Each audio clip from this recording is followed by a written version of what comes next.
So, today's video is probably going to be a bit shorter than usual, both because it's a relatively short section and also because I'm in the middle of packing and I'm leaving on a 3-month trip tomorrow to Europe. So, I'm very busy right now, but I still want to get this out before I leave. So, day 4 of Nona the Ninth. A day where really only one thing happens, but it's a very, very large thing. So obviously, given that the rest of this entire book, which is almost half the book in length, is all going to be day 5, the fallout of the events of this book are going to be of this section rather are going to be extensive. I don't know where to start with this. So, I'm actually going to start before shit hits the proverbial fan, actually, because there's one line before things go to hell that I really want to focus on. Not one line, rather one scene, which is the scene where Nona, trying to get the recorder to activate so that she can record her own dreams the way that Cam usually does, because Cam's busy, because Pyra is missing. Nona accidentally listens to a recording which is basically Camilla and Palamedes using the recorder to be able to talk to each other, despite the fact that they can't exist at the same time. Which hadn't really occurred to me as that would be how they do that, but yeah, it makes perfect sense, actually. And the thing that sort of struck me as interesting is at one point, I can't remember who accuses who. I can't remember if Cam accuses Palamedes or if Palamedes accuses Cam. But one of them accuses the other of wanting Nona to be a Gestalt entity. Like a true fusion of Gideon and Harrow. And the fact that they're sort of muddying the results of their experiment by trying to make that be the result. And that makes perfect sense. Of course, Camilla and Palamedes would want more than anything for that to be proven possible, the fusion of two souls. Because that's what they want to be more than anything. So yeah, that just struck me as like this moment of, oh yeah, they're invested in this on a level beyond the levels of investment I've already been sort of assuming that everyone here has. Yeah, that's an interesting little character beat for Camilla and Palamedes. And there's also this exchange which kind of made me tear up, where Palamedes says, Camilla, I can't bear this. I'm eating your life. And then Camilla says, I'd carry you with me either way. Meaning, she'd still carry him with her even if he was dead, if his soul wasn't with her. And he said, what do you mean? And she said, I've carried you, Warden, and I've carried your memory. I'd rather carry you. That's just a really, really nice bit of phrasing that just really hit me right in the feels. That was really not well written. Camilla and Palamedes' relationship in general is really sweet, especially after reading the study of Dr. Sex, which isn't a very interesting story in terms of plot, but really sort of hammers home the relationship between Cam and Palamedes in a wonderful way. Anyway, that's the last time anything good happens, or, well, sweet, not really good, it's still tragic, but wholesome at least. Everything from this point on is horrible. So, we unlock the full backstory of AIM, aka the Angel. There is still some ambiguity about this character's gender. Because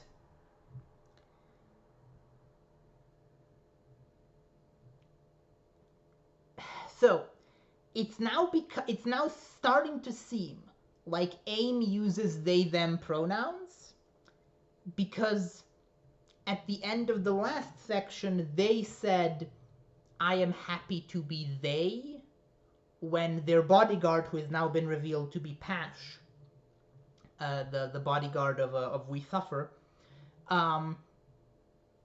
their bodyguard had this line that was something like, oh, you're trying to be her, and then AIM said, I'm perfectly happy to be they, or something like that. And I was kind of uncertain on whether that was a gender thing, or maybe a number thing, like maybe AIM was saying that they were more than one person, because this is a book that's constantly about that.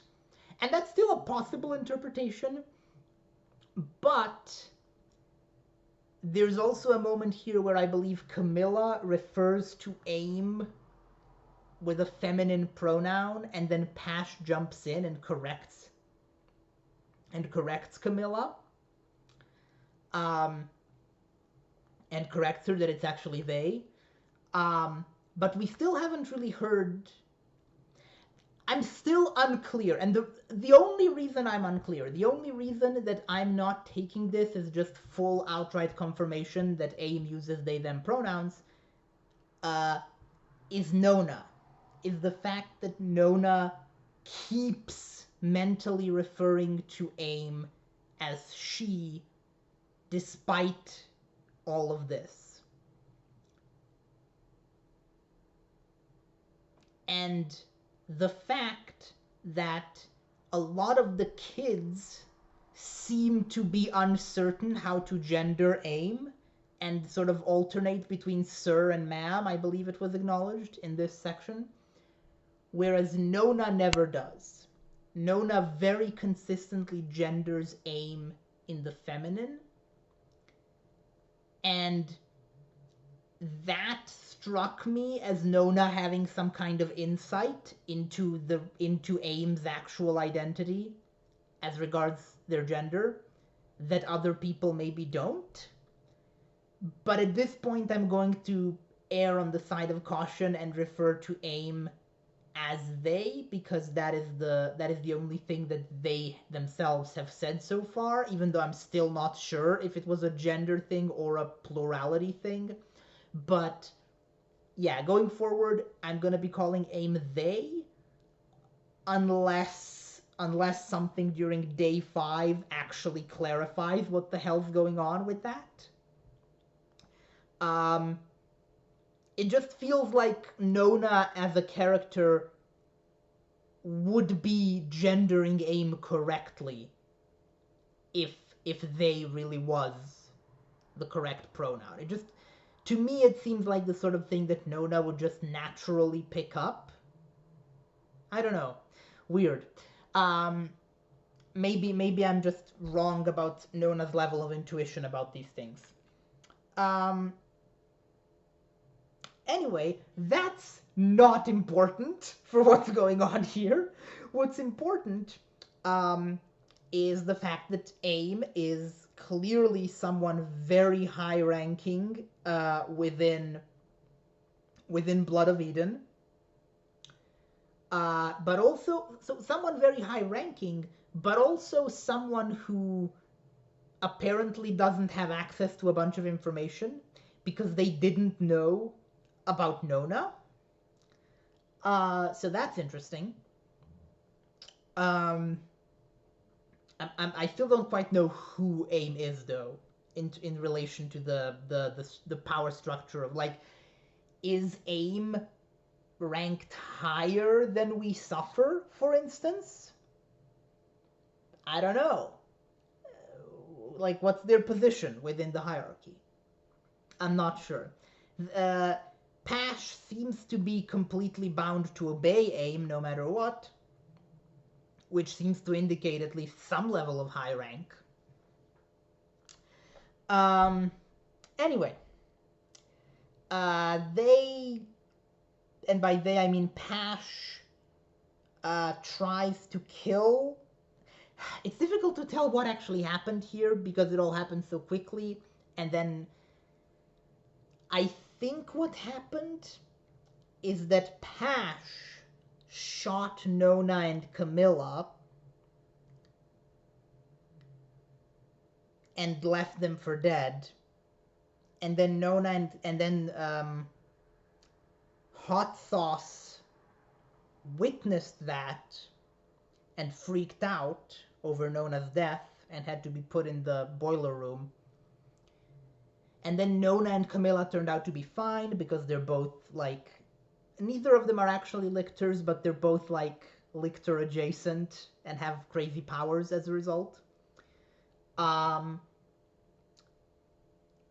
then they were attacked by another faction within Blood of Eden, because we discussed earlier that there are multiple factions and that not all factions are on board with what Troya is doing.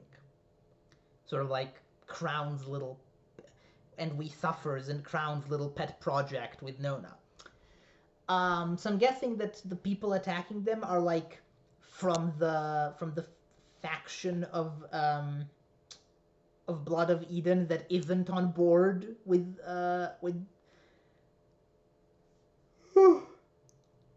sorry, that isn't on board with experimenting with Nona and just wants to kill her, I guess.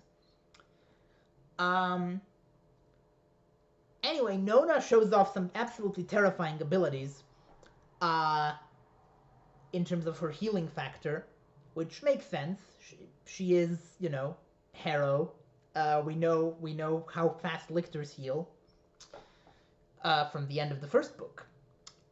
And then Hot Sauce. I don't think Hot Sauce knows what Nona is, because Nona does prove definitively to Hot Sauce that she's not a zombie. Like, she's not undead. She's alive.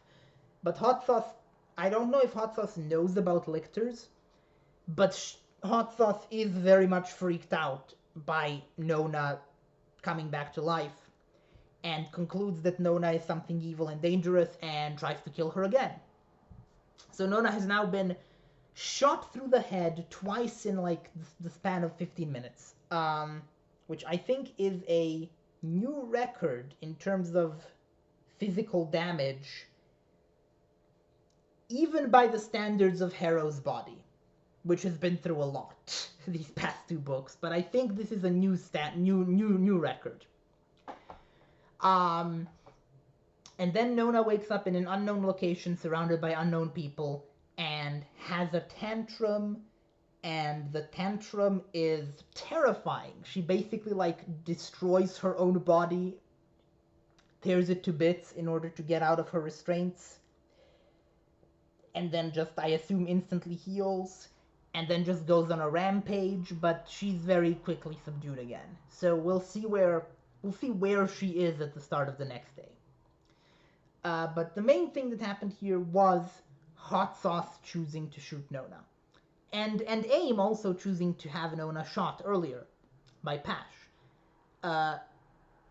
What is being demonstrated to Nona here, I think, is that the people she thought she could trust the most outside of her immediate sort of nuclear family unit with Cam, Palamedes, and Pyra, the two people that she has been the closest to outside of that, AIM and Hot Sauce,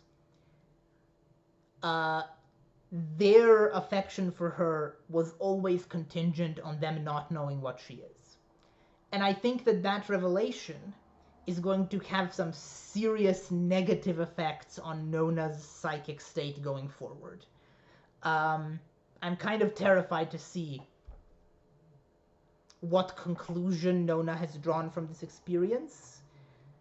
Whether she is going to be more jaded, more harsh, more cruel, more misanthropic going forward, or at least less trusting and less innocent. Either way, it's a tragic loss of innocence of sorts for Nona. Um, but yeah, that's all I really have to say about the actual plot of this section, because not a lot happened. It was really just like 2 extended scenes, and that was the entire section. Um, but that doesn't mean I don't have anything more to talk about in this video, because I want to finally spend a little bit of time talking about the John sections, the little interlude chapters that are scattered throughout this book so far, which are titled like Bible verses. I haven't been able to figure out the pattern of the naming scheme, like what the numbers mean yet. I'll have to look more carefully at them probably, or maybe just like cross compare them with actual Bible verses, because there should be actual Bible verses under these names. John. What's John? John is the book of Revelation? No, is there a gospel according to John? Yes, there is, right?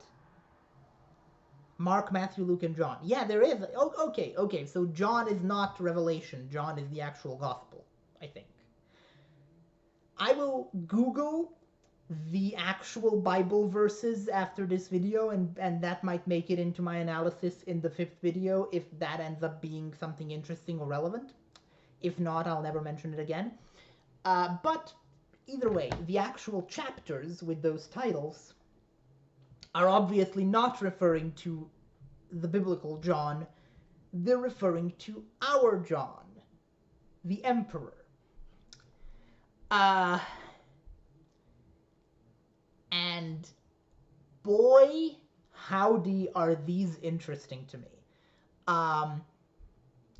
These chapters are the first time that we are, after 2 whole books of this being like a fully fictional world, we are finally, clearly and explicitly tying this setting to our own world. We are making clear that this is not some kind of far distant future, but the future of our universe. And that John is from Earth, specifically from New Zealand, I believe. I think, didn't Tamsyn Muir say that John, Harrow, and Gideon are all Maori? I think she said that. I could be wrong about that. I feel like I've read somewhere in an interview that she confirmed that Gideon, Harrow, and John are all Maori. Well, either way.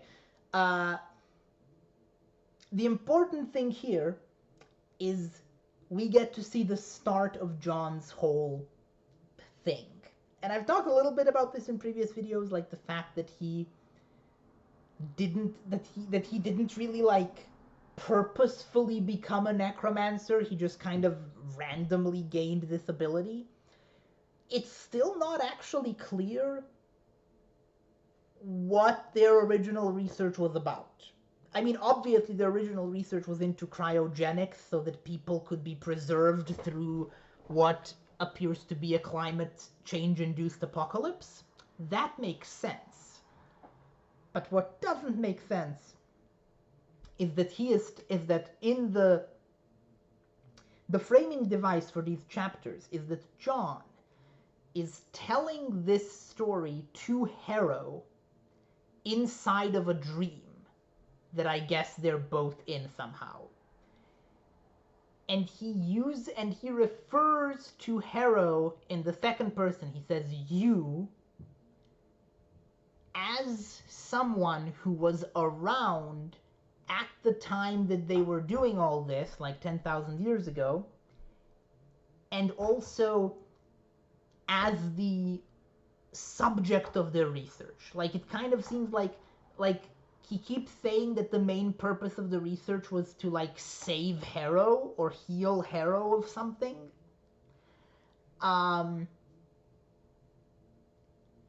So I don't know what's going on there. I don't know if we're going to find out that Harrow has somehow um been Electo this whole time somehow. Uh and that he's actually talking about Electo. Or are we going to find out that Harrow is more than she appears in some other way? I don't know. Because there is a notable absence of Electo from John's narrative here. Because he mentions multiple people with the first initial A, but one of them is male, and that's obviously Augustine, and the other is female and described as a nun, which I think is obviously Anastasia. So there's no Electo present in his story, except for this implied you that the story is constantly referring to. So, is Harrow Electo somehow? Is he just calling Electo Harrow for no reason? Where are these... What is this dream? Is this all happening concurrently with the Nona plot? Like, are these dream sequences part of the dream that Nona is having? Because the dream that Nona describes having is not this. Like, every time she wakes up, she describes her dreams to Camilla, and she does not describe this. She's describing completely different dreams about trying to drown someone in the river. Yeah, I don't know. I don't know what these dream sequences are. Like I don't know what literally are they? Who is dreaming? When are they dreaming? Why are they dreaming? Are they dreaming, or are these real events? I don't know. I'm assuming obviously that the story that John is telling, however, is real. And while I still don't know what's going on there entirely, I'm sure I'll know by the end of this book.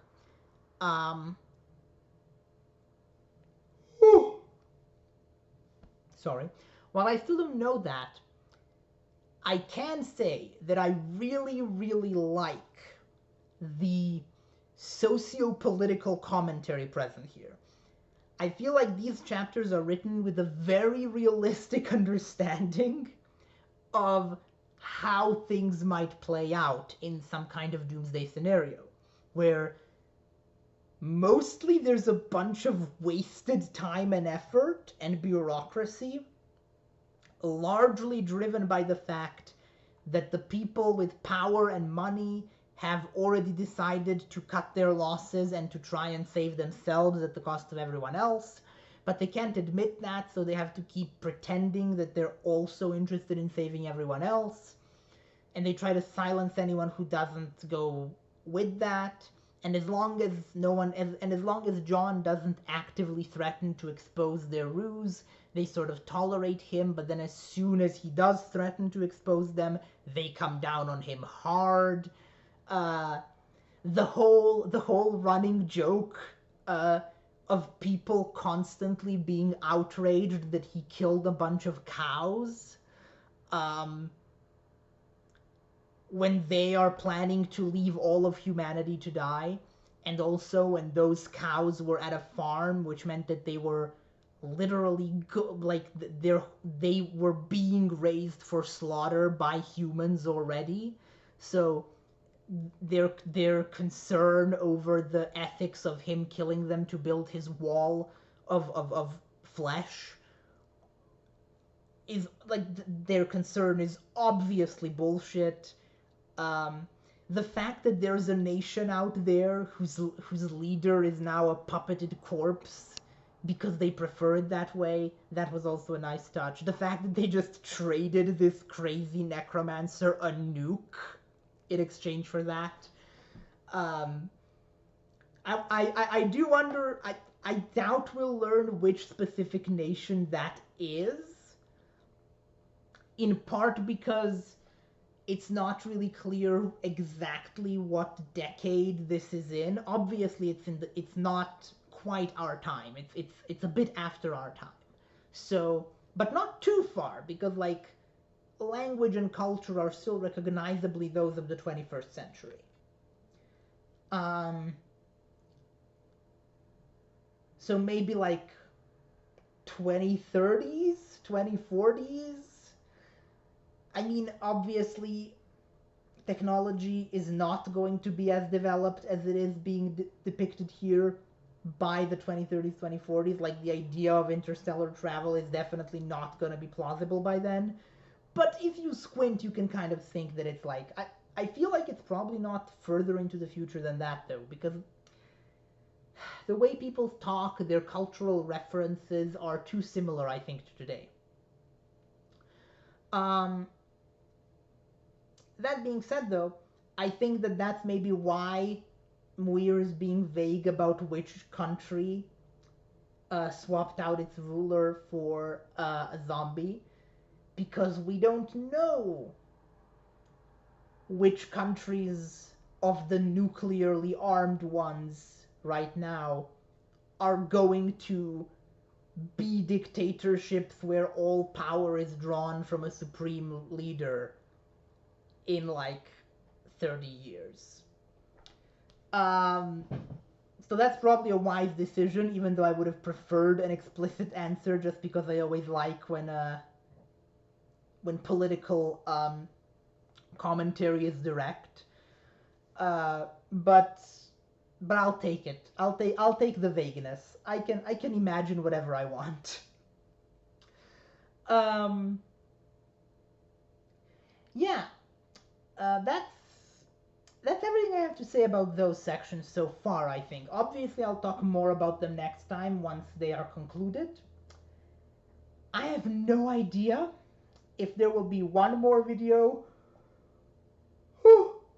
or two more videos, because the final section of this book is extremely long and I'm sure will be extremely dense. It's certainly longer than the final section of Harrow the Ninth, and that final section already bordered on requiring two videos. So we'll see. Maybe I'll end up making two videos. I'll have to decide once I read it. Maybe I'll choose to stop at some point and make a video before continuing, or maybe I'll read the whole thing and then split it thematically into videos, or maybe I'll get it all in one video. Who knows? Um, anyway, that's all from me for Nona the Ninth, Day 4. I'm gonna go finish packing now, and then have a very long cross-Atlantic flight.